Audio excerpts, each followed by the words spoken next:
কি বলবো, সাতটা বাচ্চা তো পেটে হয়েছে, মানে সেই নিয়ে চলে গেছে সেই যশোর হাসপাতালে সদরে, নিয়ে সাতটাই পড়ে গেছে, একটাও নেই। বউ তো নাতার মতো নিয়ে গেছে, লাইন ধরানো হয়েছে। এর মধ্যে ছেলে মেয়ে কয়জন? ছেলে আছে 4 জন আর মেয়ে আছে 3 জন।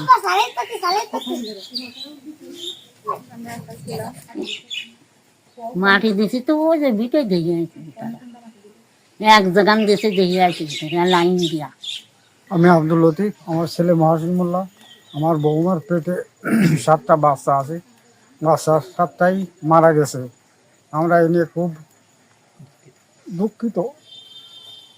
গ্রাম প্রতিবেশী সবাই, সব লোকজনে দেখেছি। আর না, এই যত্নের ত্রুটি আমরা করি নাই, যত্নের ত্রুটি তারে করি নাই, বা কোনো কাজকর্ম কোনো কিছু করতে দিই না, কিন্তু আল্লাহ বেঁচে নিয়ে গেছে, তবে তোর কিছু নাই। আল্ট্রাসাউন্ড রিপোর্ট অনুযায়ী দেখলাম যে 6টা, কিন্তু পরবর্তীতে এখন বাস্তবে দেখতে যে 7টা বাচ্চা হয়েছে। ঠিক আছে, তো বাচ্চাগুলো বেঁচে থাকলে হয়তো অনেক ভালো হতো। যাই হোক, আপনারা দোয়া করবেন যেন মহাসিনের ওয়াইফ হাসপাতালে আছে, সে যেন সুস্থ হয়ে বাড়ি আসতে পারে এবং আল্লাহ যেন পরবর্তীতে তাদের আবারও সন্তান দেয়।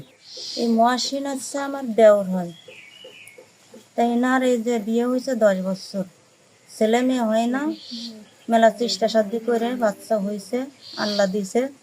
কিন্তু আমরা খবর শুনেছি 6টা বাচ্চা হবে, কিন্তু আমরা খুব খুশি, এলাকাবাসী পাড়া প্রতিবেশী সবাই খুব খুশি, বাড়ির লোকজন আত্মীয় স্বজন সবাই খুশি যে হয়তো আমরা যে সময় বাচ্চাটা হবে তখন দেখতে পারবো, কিংবা সাংবাদিকরাও জানতে পারবে, দেখতে পারবে, এর নিউজ হয়তো অনেক দূরে যাবে, আমরাও খুশি হব।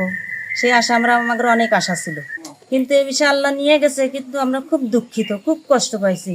কিন্তু এখন আমার সে যাটা অসুস্থ, হসপিটালে আছে এখন সুস্থ কামনা করছি। আর সবাই দোয়া করবেন যাতে সুস্থ হয়ে যায়, সুস্থ হয়ে বাড়ি ফিরে আসে।